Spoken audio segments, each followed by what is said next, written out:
La première, l'histoire continue. Bertrand N, Hélène Maquet. Ce site met à la disposition de ses utilisateurs un logiciel permettant d'envoyer et de recevoir de la musique. Après réception des morceaux de musique choisis, l'utilisateur peut les graver et obtenir ainsi une copie parfaite et gratuite de ce qui se vend sur le marché. Le meilleur moyen de faire avorter la révolution, c'est de trop demander, disait Mirabeau. Disposer gratuitement partout et tout le temps de toute la musique du monde, c'était une révolution, mais c'était trop demandé. C'est pourtant ce que promettait Napster au début du millénaire, premier logiciel qui a permis l'échange de fichiers MP3 entre ordinateurs. Napster a rendu la musique numérique accessible à toute une génération, mais sans prévoir de respecter les droits des artistes. Napster a été fermé sur ordre de la justice. La révolution du téléchargement avec Napster en a préparé une autre, celle du streaming avec Spotify ou Deezer. La première, L'histoire continue. Bonjour à toutes et à tous et bienvenue dans ce nouveau numéro de l'Histoire continue. Retour donc au début des années 2000 dans cette émission, il y a 25 ans à peu près. Le logiciel Napster transformait pour toujours la manière de consommer de la musique. Tout d'un coup, avec un PC et une connexion Internet, on pouvait télécharger gratuitement un catalogue presque infini de musique. Il suffisait de le transférer après sur un iPod ou sur une clé USB pour l'écouter n'importe où. Alors que jusque-là, il fallait se procurer un support CD, soit l'acheter en magasin pour environ 20 €, soit le louer à la médiathèque, soit l'emprunter à un ami. Il fallait alors le numériser, le graver sur un autre CD ou sur une cassette. Ça fait beaucoup de souvenirs qui remontent. Ouais. Mais Napster a fait tomber toutes ces barrières et problèmes. Il a fait aussi tomber tout le système de rémunération des artistes et de l'industrie. Ça ne pouvait pas durer. Les procès sont tombés sur Napster, comme la vérole sur le bac clergé, si vous connaissez cette expression. Dans cet épisode, nous allons vous raconter comment deux étudiants sont parvenus à ce tour de force et comment ils se sont retrouvés rapidement devant les tribunaux. Alors pour évoquer cette affaire et puis évidemment ce qui a suivi après la révolution du streaming, on accueille Olivier Maeterlinck, responsable des affaires culturelles à la SABAM, la Société belge des auteurs, compositeurs et éditeurs. Bonjour. Bonjour. Et David Ménessier, bonjour. Bonjour. Vous êtes médiateur culturel à Médiathèque Nouvelle. D'abord, peut-être une première question à tous les deux, avant de rentrer dans l'analyse et les commentaires. Est-ce que vous avez utilisé Napster en 2000, David Ménessier? Pas Napster, non. Non, mais d'autres. Ah, voilà, on ne dira plus lesquels, parce qu'ils sont tous fermés, presque. Pratiquement. Pratiquement, mais il en reste quand même, oui. Et vous, Olivier Maeterlinck, vous ne pouvez pas dire si vous l'avez utilisé à la SABAM? Si, je peux le dire, parce que je l'ai utilisé de manière professionnelle, dans le sens que je travaillais dans le temps pour la Fédération des labels. Donc c'est clair que c'était un outil qu'on contrôlait, qu'on regardait comment on pouvait faire en sorte que... on était aussi à la base de procès contre, entre autres, des opérateurs télécoms qui donnaient accès à des sites illégaux et à entre autres, Napster. On se replonge tout de suite dans nos archives et on y revient juste après.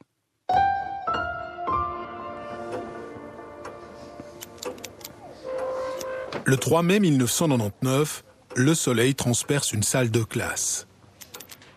Assise sur son banc, une adolescente impatiente se languit devant l'horloge. Elle annonce, paresseusement, bientôt 3 heures de l'après-midi, la fin des cours est proche. Ses yeux noisettes sont soulignés par un lourd mascara. 2 tresses blondes sont retenues par un chouchou rose. Sa chemise blanche est largement ouverte sur sa poitrine juvénile et un gloss souligne des lèvres charnues. Et puis, c'est la libération.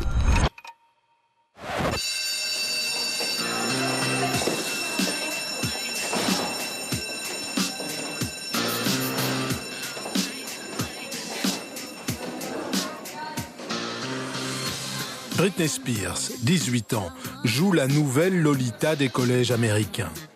Baby One More Time est le premier single d'une artiste féminine le plus vendu de tous les temps.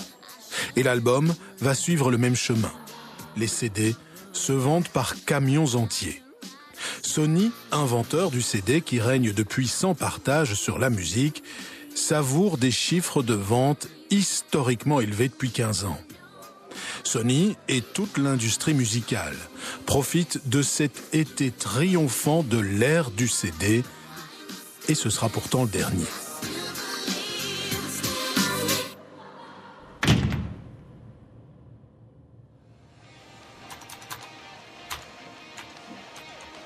Cette année-là, en 1999, Shawn Fanning a le même âge que Britney Spears. Et il est en première année à l'université de Boston. Dans sa chambre d'étudiant, son colocataire ne cesse de se plaindre. Il télécharge des fichiers MP3 sur son ordinateur, un format de musique compressée inventé par un ingénieur allemand quelques années plus tôt. Mais l'opération est fastidieuse. Il faut d'abord trouver un autre utilisateur via des messageries. Il faut ensuite réaliser une connexion entre les deux ordinateurs. Et alors, seulement, commence un transfert de fichiers, souvent très lent. Shawn Fanning, casquette de baseball éternellement vissée sur la tête, se dit qu'il y a là un problème à résoudre et potentiellement de l'argent à se faire. Chaque week-end, il tente alors de coder un programme qui permettrait de télécharger facilement des MP3. Il y passe de plus en plus de temps. Il travaille aussi la semaine et finit par abandonner les cours. Après quelques mois, le 1er juin 1999, Shawn Fanning parvient à sortir un premier logiciel, son nom Napster. Napster, c'est un moteur de recherche informatique qui répertorie en temps réel tous les morceaux de musique enregistrés dans l'ordinateur de gens connectés. En clair, il permet à des utilisateurs de s'échanger par Internet les chansons qu'ils ont stockées dans leur ordinateur personnel. L'échange dure quelques secondes ou quelques minutes. Après réception des morceaux de musique choisis, l'utilisateur peut les graver et obtenir ainsi une copie parfaite et gratuite de ce qui se vend sur le marché. Le principe est simple. Shawn Fanning sait qu'il ne peut créer un immense serveur où seraient stockés les MP3 et où les utilisateurs viendraient simplement télécharger ce qui leur plaît. Car ce serait illégal. Et puis, ça demanderait beaucoup d'investissement. Quelques individus, des pirates, s'y sont essayés et souvent s'y sont brûlés les doigts jusqu'en Wallonie.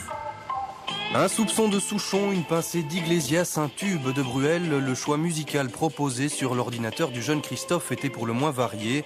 Un vrai jukebox de 4000 titres. Le serveur permettait de télécharger les morceaux de son choix en échange d'autres. Un véritable troc via Internet, mais un troc illégal. L'aspect financier se situe au niveau des droits d'auteur éludés. Et à peu près 95 000 fichiers ont pu être chargés par d'autres amateurs de par le monde. À raison de 10 fichiers MP3, c'est-à-dire 10 morceaux en moyenne par disque compact, on pourrait frôler les 10 000 disques non vendus par les distributeurs agréés. Christophe est inculpé, il pourrait être poursuivi devant les tribunaux. Pour éviter ce problème d'illégalité, Shawn Fanning travaille donc sur une architecture peer-to-peer. L'idée est de permettre à des utilisateurs de partager eux-mêmes leurs fichiers depuis leurs ordinateurs personnels. Napster, quant à lui, ne prétend qu'être qu'un canal et un index qui répertorie les fichiers. Après avoir téléchargé le logiciel sur son ordinateur, il suffit de rechercher un titre et puis de cliquer sur le fichier dans une liste. Le fichier se télécharge sur votre disque dur. En quelques clics, toute la musique devient disponible. C'est tellement simple et efficace que Napster va conquérir le monde. Plus vite qu'aucun autre logiciel ne l'a jamais fait. En quelques mois, 50 millions de personnes l'utilisent. Pour beaucoup, c'est la première app virale de l'histoire du net. Shawn Fanning se lie, lui, avec Sean Parker, un jeune prodige du net. Il a commencé par le piratage et il va bientôt devenir le président de Facebook. Mais là, en l'an 2000, il est de l'aventure Napster. Nous pensons que quand la musique aura basculé vers la distribution digitale, les gens payeront pour recevoir de la musique sur leur téléphone portable ou sur d'autres appareils portables. À partir du moment où la musique est canalisée vers le foyer digital, elle sera monétisée et les artistes et les labels seront capables de faire de l'argent avec ça. Vous pensez vraiment que des gens seront prêts à payer pour ce que la technologie permet déjà de faire gratuitement ? Oui, les gens sont prêts à payer pour ça déjà maintenant. Ils sont prêts à payer pour du confort, prêts à payer pour écouter de la musique numérique qui arrive jusque chez eux, dans leur stéréo. On parle d'une sorte de jukebox céleste, d'une énorme archive qui contient toute la musique du monde. Vous pouvez écouter ce que vous voulez, quand vous le voulez.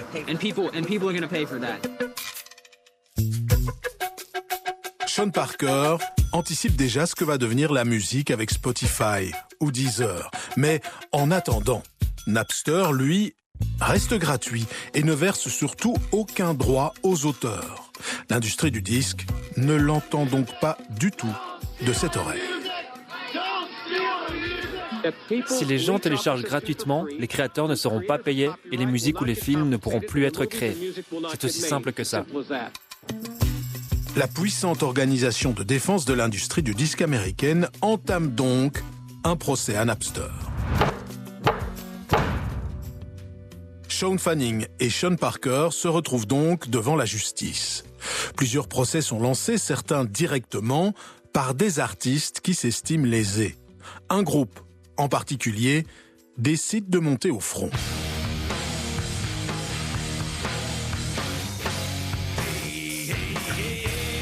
Metallica, groupe de métal sur le déclin, travaille en 2000 sur une chanson pour la bande originale du film Mission Impossible. Avant même sa sortie, une version de la chanson se retrouve téléchargée sur Napster. Le batteur du groupe, Lars Ulrich, se lance alors dans une bataille sans merci, allant même jusqu'à livrer à la justice le nom des utilisateurs de Napster qui détiennent et partagent des titres de Metallica. Metallica se paye même un spot publicitaire. On y voit Lars Ulrich qui entre dans une chambre d'étudiants, adepte visiblement de Napster. L'étudiant avoue partager de la musique. C'est du vol, répond le batteur de Metallica qui en retour lui vole tout. Ses habits, son bureau et jusqu'à sa petite amie. Une campagne agressive qui va abîmer durablement l'image du groupe auprès de ses fans. En attendant, les procédures judiciaires portent leurs fruits. Napster croule sous les procès. Et début 2001, le site doit déjà fermer. Ce soir, des millions d'internautes sont orphelins du logiciel Napster. Les créateurs de Napster doivent mettre clé sous porte aux grandes dames de ces 50 millions d'adeptes. Toute la journée et dans l'attente du verdict, des centaines de milliers d'entre eux s'étaient rués sur le site dont le succès n'a cessé de grandir depuis son lancement par un étudiant américain en 99. Un succès qui a même fait douter les grands labels sur l'attitude à adopter. Bertelsmann, par exemple, s'était dans un premier temps associé à la plainte de l'Association américaine de l'industrie phonographique pour faire cesser les activités Napster. Mais le groupe allemand, rejoint depuis par d'autres, s'était ensuite rétracté, préférant la promesse d'une alliance avec Napster en échange de la mise en place d'un système d'abonnement pour ses utilisateurs.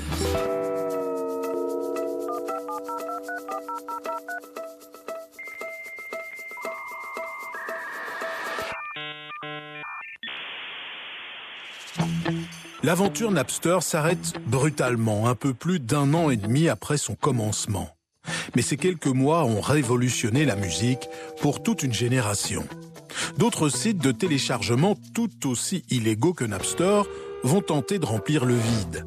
Kazaa, LimeWire, Emule, Mega Upload, mais tous finiront par fermer. Finalement, c'est Spotify et autres Apple Music qui achèveront la révolution entamée par Napster, avec cette fois des formules d'abonnement ou des publicités, et surtout un accord avec les maisons de disques pour leur verser des droits. La première, l'histoire continue. On évoque donc la révolution du logiciel Napster dans cette émission 1 an et demi entre l'an 2000 et l'an 2001 où l'industrie de la musique a tremblé à cause donc d'un logiciel de partage de MP3 inventé par 2 étudiants. Pour en parler avec nous, Olivier Maeterlinck, responsable des affaires culturelles à la SABAM, la Société des auteurs, compositeurs et éditeurs, et David Ménessier, médiateur culturel à la Médiathèque Nouvelle. David Ménessier, est-ce que vous pouvez d'abord nous raconter comment vous avez vécu, vous, ce moment-là, l'arrivée de Napster à la Médiathèque, qui était un endroit qui était basé justement sur le prêt de supports physiques qui contenaient de la musique, de la vidéo, etc. C'est un véritable tournant à ce moment-là, mais en fait pas le tournant qui allait aboutir à la défection, je dirais, des gens qui allaient de moins en moins venir à la médiathèque. À ce moment-là, il y a vraiment un boom. Oui, tout le monde revient parce que tout le monde grave en fait sa musique. C'est le moment aussi où il y a les graveurs et donc plein de gens reviennent à la médiathèque. C'est même l'abondance, il faut dire les choses. Et je pense d'ailleurs à l'époque, mais qui pouvait savoir, la direction de l'époque croyait que ça allait durer des années en fait, mais en fait, on ne savait pas qu'on allait aller vers une dématérialisation de la musique. À ce moment-là, il y a encore l'idée de graver, de partager, etc. Et est-ce que les gens qui venaient en se disant je vais numériser pour pouvoir mettre mon fichier en peer-to-peer et donc qu'il soit utilisé par Napster, ou est-ce qu'ils venaient pour graver le CD et se le prêter? Il y avait plein de complétistes qui venaient compléter toute leur collection de disques pour avoir chez eux en fait une trace, de ne pas juste emprunter le disque, le graver et donc garder une trace à la fin sur un CDR quand même, on parle de ça aussi. Donc après de savoir si les gens allaient mettre ça sur des plateformes de peer-to-peer, c'est probable, mais je n'en sais pas plus, mais c'est clair que oui. Alors, Olivier Metterlinck, même chose, du côté de la SABAM. Je ne sais pas si vous travailliez déjà à la SABAM à ce moment-là. Non, pas encore. Mais on était en étroite collaboration puisque je travaillais dans ce temps pour les labels. Ouais. Alors, comment est-ce qu'on a réagi à ce moment-là à l'arrivée de Napster? On a entendu qu'aux États-Unis, ça a été une trompe de procès sur Napster de la part d'artistes ou de labels et de maisons de disques. Chez nous, en Belgique, comment ça s'est passé? Il faut d'abord dire, ça n'a pas commencé avec Napster. Au fait, c'est une évolution qui date au fait de 1981. Ah oui. Au fait, en 1981, qu'est-ce qui s'est passé? On a numérisé la musique. On est passé d'un support analogue qui était le vinyle. On est passé au CD. Et donc toute la musique était numérisée. Donc ça veut dire que elle était copiable, adapté. Et donc, comme David dit, ça a commencé avec les graveurs, puis il y a le format MP3 qui est venu, et donc de plus en plus, où ça devenait de plus en plus facile de copier ou de partager des fichiers, puisque ça devenait des fichiers numériques, puisqu'à la base, c'était déjà de la musique numérisée. Certains disent que c'était de meilleure qualité, mais que le son était un peu digital et donc moins humain, moins chaud. Donc ça a commencé en 1980. Après, c'est clair qu'avec l'évolution de la technologie, avec la bande passante sur les réseaux qui a augmenté, et avec la venue de MP3, qui était un format comprimé numérique, c'est devenu de plus en plus facile de partager des fichiers. Donc ça veut dire que ça a connu toute une évolution qui a quand même pris 20 ans et donc qui a suivi l'évolution de la technologie. Et comme vous savez, ça va parfois très vite. Et donc à un certain moment, Napster est venu, qui était une technologie qui a permis justement de partager des fichiers. Ça a été l'accélération phénoménale. Ça a été l'accélération qui a, comme vous dites, ça a démarré en une fois. Je crois qu'il y a eu, ça a pris 2 ans. Et donc c'est vrai que les labels ont, comme réaction, aux États-Unis, ont poursuivi Napster, donc le fabricant ou le producteur du logiciel devant les tribunaux. Donc avant le partage, il y a eu la reproductibilité qui était possible. David Ménessier. Mais oui, mais en fait, l'industrie du disque a toujours eu des appréhensions par rapport à cela. Ça remonte très très loin. Moi, j'ai retrouvé sur les vinyles des informations qui étaient qui étaient collées sur le vinyle avec le sigle du pirate, donc la tête de mort en mettant Home taping is killing music. Et là, on parlait de l'époque de la cassette audio, sur laquelle, en fait, pour déjà l'industrie du disque, à cette époque-là, donc ça remonte beaucoup plus loin encore, il y avait déjà une peur de perdre finalement des rentrées financières. Et donc, ça a toujours été là, ça a toujours été présent. Et c'est vrai que le moment de bascule dont vous parlez, effectivement, c'est ce moment où le CD apparaît. C'est le dernier moment, je dirais, où il y a une efficacité du marketing de l'industrie du disque. Ça marche, tout le monde liquide ses vinyles, tout le monde achète du CD. Mais après, je crois que l'industrie du disque va être prise de court, en fait. C'est ça qui se passe avec l'arrivée de ces différentes plateformes de peer-to-peer. Oui, alors Olivier Metterlinck, justement, là-dessus, au niveau de la SABAM, on voit, pas tout de suite, il faut attendre 2001-2002, d'après mes renseignements, pour voir un début de courbe de baisse de vente, alors des supports physiques, dont on peut vraiment les lier à Napster et à un changement culturel dans la consommation pour toute une génération qui a utilisé ces logiciels. Est-ce qu'on comprend à ce moment-là, du côté des labels, du côté de l'industrie, qu'il va falloir changer de modèle? D'abord, je crois que c'est bien d'expliquer aux auditeurs aussi qu'il y a 3 types d'ayants droit. Tout commence au fait avec l'écriture d'une chanson. Donc c'est un auteur-compositeur qui va composer de la musique. Après, la musique est interprétée par un artiste ou un musicien. Et ensuite, la musique est enregistrée. Donc c'est ça les 3 étapes les plus importantes. On crée, on interprète on produit et on enregistre. Et donc ça veut dire chaque ayant droit est propriétaire de certains droits. Ça veut dire aussi que l'auteur vient en bout de chaîne. Elle est à la source de la musique, mais quand elle doit être payée, elle vient en bout de chaîne. Donc elle est payée en dernier. Donc l'effet de piraterie ou l'effet sur le marché se fait sentir que quelques années après, parce que les droits doivent être d'abord, il faut un tarif, on doit aller négocier avec des labels entre autres ou avec des plateformes de streaming, et puis une fois que la négociation a abouti, il y a un paiement qui est effectué et puis ce paiement doit être distribué. On vient toujours en bout de chaîne parce que ceux qui négocient d'abord, c'est d'abord les labels qui souvent représentent aussi des artistes-interprètes avec lesquels ils ont des contrats. Donc c'est les labels qui négocient en premier. Comment les labels ont réagi? Parce que moi j'étais là au moment. En 2003 déjà, on avait, avec la Fédération belge des labels, on avait mis en place un site de téléchargement. Parce qu'on oublie un peu, on passe pas de Napster au site de streaming. On est d'abord passé en 2007, c'est que 6 ans après Napster, on est passé par Apple qui a mis en place iTunes, qui était un succès fulgurant.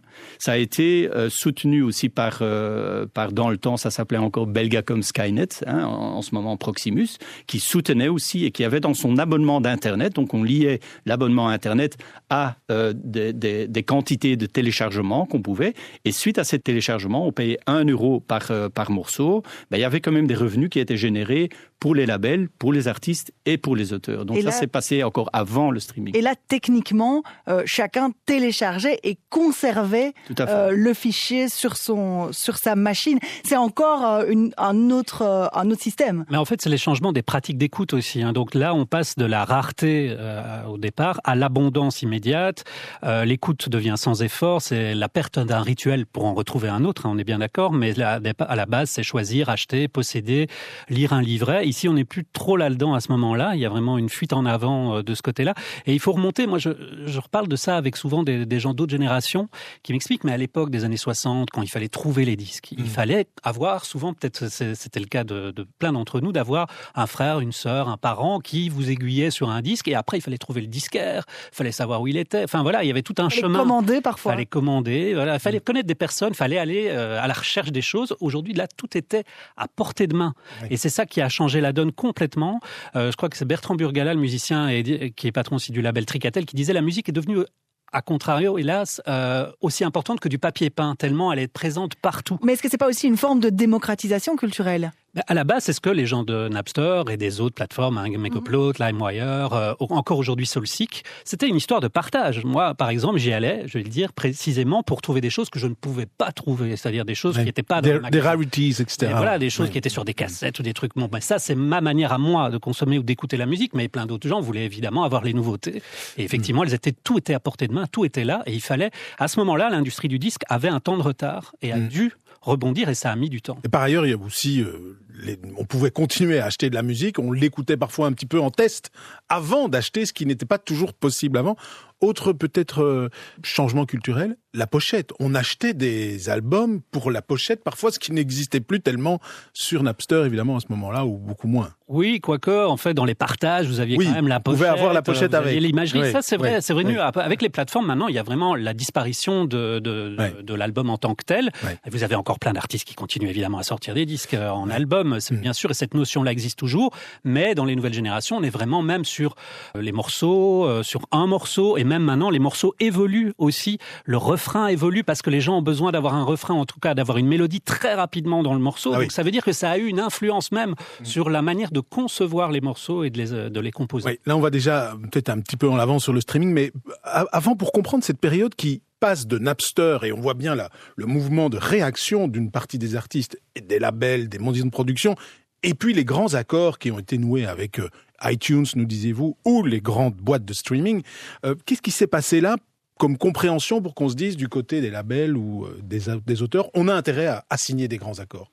D'un point de vue des auteurs en particulier, mais naturellement aussi des artistes interprètes et des labels, du point de vue du consommateur, on peut parler de démocratisation, mais de leur point de vue, on parle de dévalorisation. Bien sûr. Donc il y en a naturellement des revenus qui sont perdus. Il est très, très, très difficile de développer un marché si à côté de ça, il y a un marché qui est gratuit et illégal. Essayer de générer des revenus avec une plateforme où on demande de payer aux consommateurs si le consommateur a à côté de ça un marché qui est tout à fait gratuit, où il ne doit rien payer.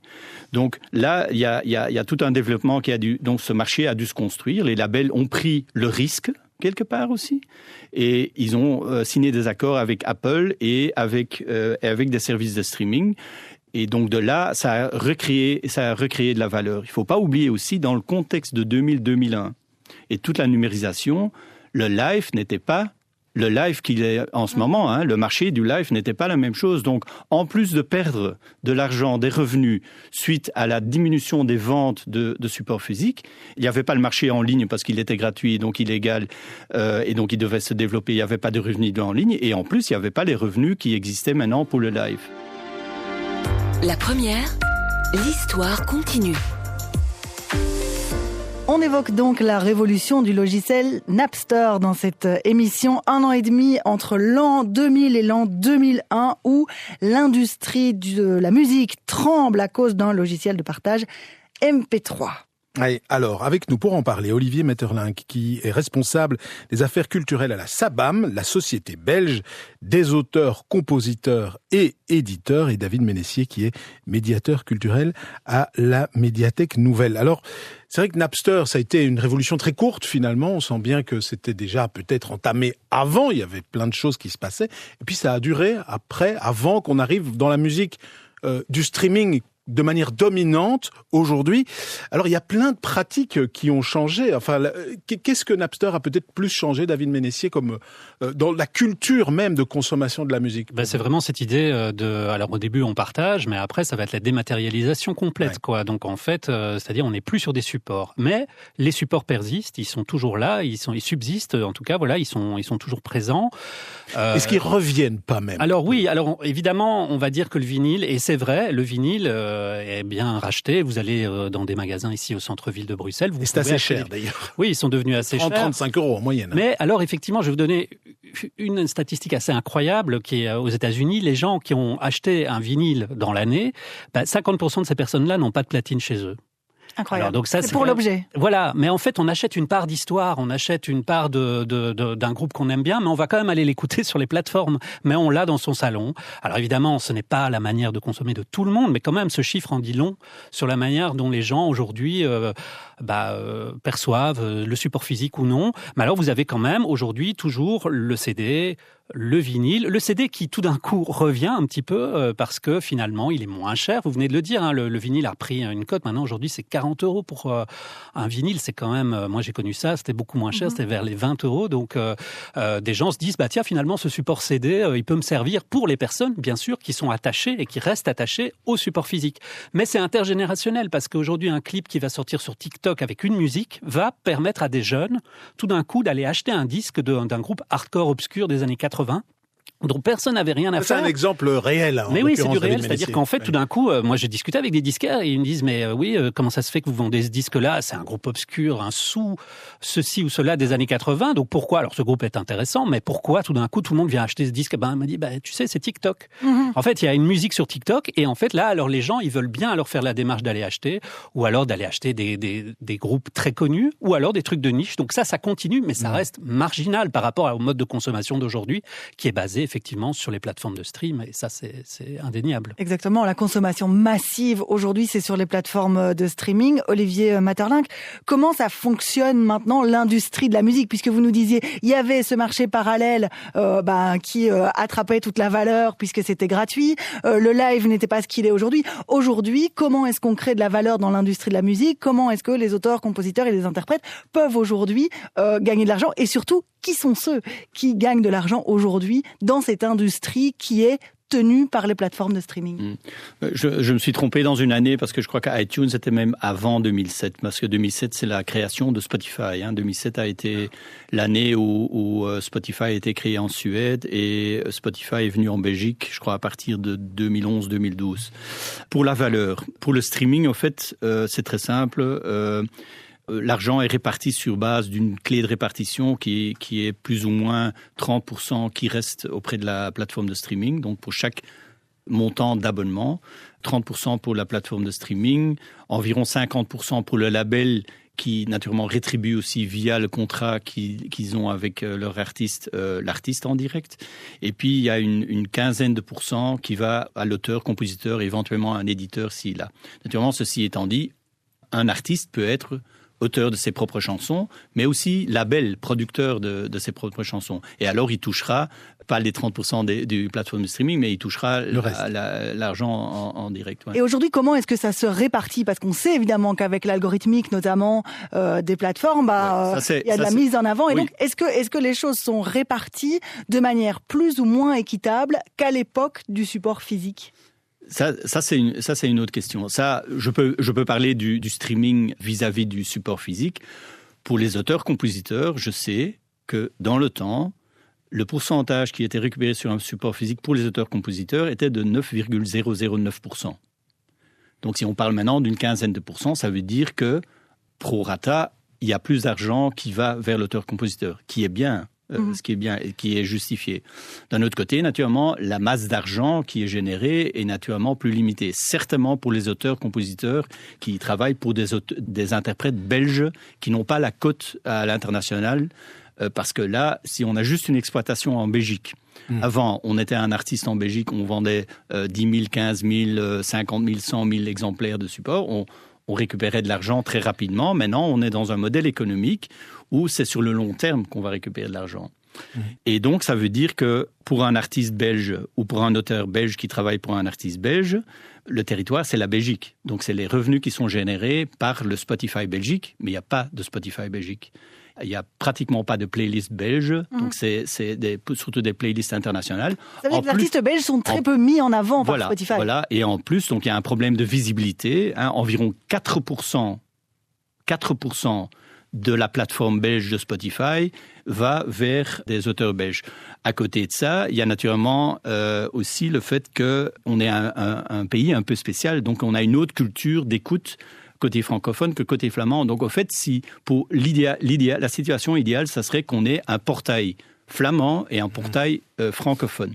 Maintenant, on a un portail belge. Et là, on a quasiment la main sur rien, puisqu'il n'y a en plus pas de playlist Spotify Belgique. David Ménessier, vous voulez réagir ? Oui, mais alors l'industrie du disque est retombée sur ses pattes, les grosses majors, grâce maintenant à ces plateformes, et les grands artistes, ceux qui rapportent vraiment beaucoup d'argent, mais tous les artistes qui sont entre les deux, entre les artistes de niche, les artistes dits émergents, eux par contre sont complètement, ils ne touchent pas du tout les mêmes sommes. Je vais vous donner un ordre d'idée. La personne qui a le plus de téléchargements dans l'année, il y a deux artistes, c'est Taylor Swift et Bad Bunny. On est à 26 milliards de streams. Qu'est-ce que ça rapporte ? Ça rapporte 100 millions. Donc 100 millions, je crois, de dollars, ou d'euros en tout cas, plus ou moins, à ces personnes. Mais eux, évidemment, c'est des artistes, c'est pas des artistes émergents, c'est des artistes établis. C'est des artistes qui ont un gros impact chaque fois qu'ils sortent une nouveauté. Donc ces artistes-là, oui, ils touchent 100 millions, mais les autres, tous les autres, en fait, eux, et effectivement, on parle de la visibilité des artistes belges, eux, ils sont complètement invisibilisés. Et en plus, il y a entre les plateformes des disproportions et des manières de rétribuer qui sont pas du tout les mêmes. Spotify, qui est hégémonique et dont tous les artistes ont besoin pour leur visibilité. C'est ça qui est terrible, parce qu'en fait, il y a plein de raisons éthiques de pouvoir quitter Spotify. Et il y en a d'autres, d'ailleurs, des plateformes. Voilà, mais justement, il y a d'autres plateformes qui rémunèrent mieux les artistes. Mieux, voilà, vous avez Bandcamp, par exemple, vous avez Deezer, Qobuz, qui travaille plus sur l'audiophile, enfin, le côté audiophile, mais qui rétribue mieux. Spotify, en fait, ils utilisent un modèle de prorata, donc tous les streams dans le monde entrent dans un pot commun, l'argent est généré, redistribué en proportion des parts de marché. Mais alors, évidemment, il y a plein de monde qui sont lésés avec ce système de fonctionnement, mais tout le monde est esclave un peu de Spotify. En tant qu'artiste, tout le monde est pratiquement obligé d'y être. Alors, il y a eu récemment d'ailleurs un petit mouvement chez certains artistes indés qui quittent Spotify. Là, Olivier Metterling, est-ce qu'il y a un marché qui pourrait se recréer ailleurs pour recréer de la valeur pour des artistes émergents, belges ou ailleurs, d'ailleurs, qui diraient tiens, on peut sortir de ce modèle des grandes maisons de streaming et peut-être via notre propre, vendre eux-mêmes directement leur stream. Je ne sais pas comment ça pourrait fonctionner. Est-ce que vous croyez qu'il y a moyen aujourd'hui d'imaginer un après grande maison de streaming, quoi ? Mais déjà, il y a plusieurs plateformes de streaming. Il n'y a pas juste Spotify. C'est clair que Spotify, certainement en Belgique, a une position dominante. Donc, elle est la plus grande plateforme de streaming. Ça, c'est un. Deux, je ne sais pas si on peut appeler Spotify une plateforme de streaming de musique. Peut-être plutôt une plateforme de streaming d'audio. Oui, parce qu'il y a beaucoup de podcasts. Parce qu'elle propose, à côté de la musique, elle propose naturellement aussi des podcasts et des livres audio aussi. Il ne faut pas oublier. Donc, ça veut dire qu'on dilue encore plus le prix d'abonnement. Il ne faut pas oublier aussi, c'est pas un marché à la pièce, c'est un marché à l'abonnement. Donc, ça veut dire que c'est de l'argent qui rentre. Et puis, au plus populaire, au plus qu'on écoute, au plus d'artistes il y a sur la plateforme, au plus qu'il faut partager entre ces différentes personnes. C'est vrai qu'il y a aussi des alternatives pour des artistes. Bandcamp, c'est un bon exemple parce qu'il propose pas seulement le téléchargement, le streaming, je sais pas, mais je crois certainement le téléchargement, mais propose aussi aux artistes de vendre du merchandising ou de vendre des supports physiques. Donc c'est un magasin un peu all-round qui propose les différentes exploitations, les différents usages avec lesquels ils peuvent générer des revenus. Mais ça reste quand même, en ce moment, en Belgique, il y a un problème de streaming parce qu'il n'y a pas assez d'abonnements payants. Moi, je ne crois pas. Allez, j'entends bien que les grands artistes gagnent beaucoup, mais ça a toujours été un peu le cas. Je veux dire, Et c'est pas plus le cas aujourd'hui. Oui, mais ça a toujours. Je veux dire, il y a toujours des grands artistes qui ont gagné et qui raflent tout, comme dans les magasins de disques avant, il y avait. Mais c'est vrai qu'un artiste qui vendait peut-être quelques milliers d'albums de CD pouvait mieux vivre qu'aujourd'hui quelques milliers de streams, quoi. Moi, je voudrais parler plutôt sur quelle est l'alternative. Je dis, il y a une plateforme de streaming en ce moment. Je crois pour aider les artistes belges et les auteurs belges, c'est comment on peut améliorer la visibilité d'une part des artistes belges sur ces plateformes. Je crois que ça c'est quelque chose sur lequel aussi la Fédération Wallonie-Bruxelles travaille et nous on collabore à cette étude pour justement voir quelles sont les mesures, quels sont les moyens qu'on peut mettre en place pour rendre les artistes et les auteurs plus visibles. Et à côté de ça, comment on peut faire en sorte que les gens, parce qu'il y a encore beaucoup de gens en Belgique qui ne payent pas pour le streaming. On oublie un peu qu'il y a encore un pourcentage, une partie de consommateurs qui n'est pas prêt à payer même pas les 10 €, les 11 € par mois. Qui écoutent gratuitement les offres gratuites qui existent par ailleurs. Donc là aussi, comment on peut augmenter la part de marché de consommateurs payants. David Ménessier, là-dessus. Mais il y a aussi un phénomène qui est la jungle des années 80 et celle d'aujourd'hui n'a rien à voir. Enfin, c'est pas la même grandeur. Vous savez, il y a 100 000 nouveaux morceaux par jour sur ces plateformes. 100 000 nouveaux. Dont une bonne partie sont créés par l'IA aussi. Alors, il y a aussi cette proportion-là. Maintenant, on parle de 20% sur ces plateformes de morceaux créés par de l'IA.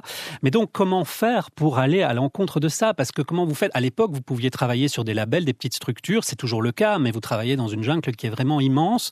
Et c'est très difficile de se faire un nom, voire même d'avoir une visibilité pour certains pays ou pour une culture française, belge ou autre. Donc ça reste compliqué. On est à 30 à 40 millions de morceaux par an, donc qui arrivent sur ces plateformes. Donc en fait, c'est démesuré. Et c'est pour ça que moi, je parle toujours, alors je prêche quelquefois un peu dans le désert en parlant de ça, mais je continuerai à le faire. C'est que le support conditionne la profondeur d'écoute. Le patrimoine musical, c'est ce qui résiste à l'obsolescence technologique. Et donc en fait, les supports, c'est pas que quelque chose de générationnel et d'ancien. Il y a un renouvellement. C'est vrai que c'est marginal. C'est vrai que ça reste marginal par rapport à tous ces chiffres que je viens de vous dire. On peut pas rivaliser avec ça. Mais par contre, ça reste une possibilité aussi de montrer qu'il y a une ouverture qui est encore plus grande que ce qui est sur Internet. Là, le problème, c'est qu'il y a eu une sorte de brainwashing qui fait qu'on a convaincu à peu près tout le monde, presque tout le monde, que tout était disponible sur Internet. Mais un film d'Agnès Varda ou de Chantal Akerman, vous ne les trouvez pas sur les plateformes. Il y a de temps en temps un film sur Mubi, mais vous ne trouvez pas l'intégrale. Vous devez aller effectivement dans des espaces comme la bibliothèque à Paris ou bien chez nous à Médiathèque Nouvelle. Mais donc, cela, aujourd'hui, les maisons de disques peuvent continuer. Je sais que c'est un sujet qui paraît presque passéiste, mais en fait, c'est un peu une des éventualités. Je dis pas que c'est la seule, parce que sinon, on est noyé dans cette masse, en fait. Et donc, ça devient très compliqué pour les artistes qui veulent émerger. Ils doivent faire des plans de marketing, ils doivent étudier les choses autrement que via juste la vente de musique. Ils doivent travailler sur le merchandising, comme vous l'avez dit. Ils doivent travailler sur les concerts. Donc, c'est des bonnes choses. Tout ça, c'est né grâce à Napster, d'une certaine manière. On a travaillé ces questions-là, mais voilà. Oui. Ouais. Mais donc, vous nous invitez en tout cas à réfléchir à la question du support quand on écoute de la musique, parce que le support fait un peu aussi la musique quand même, ça, Olivier Metterlinck. Oui, tout à fait. Et je partage l'analyse, mais j'entends pas de solution en ce moment. Et comme vous dites, l'IA arrive, elle remplace les chansons qui ont été écrites par des humains. C'est pas 20%, c'est en ce moment c'est 30%. Heureusement que les plateformes de streaming comme Deezer font quelque chose contre. Il y a d'autres plateformes comme Spotify qui ne réagissent pas à ce genre de choses, parce que tant qu'on paye l'abonnement, mais l'argent va naturellement vers d'autres structures en dehors de la musique. On sent en vous écoutant en tout cas à quel point depuis Napster l'industrie musicale a changé, et cette part de globalisation aussi qu'a permis Internet rend ce qu'on peut faire depuis la Fédération Wallonie-Bruxelles de plus en plus compliqué. Merci beaucoup d'avoir été avec nous, David Ménessier et Olivier Materlinck.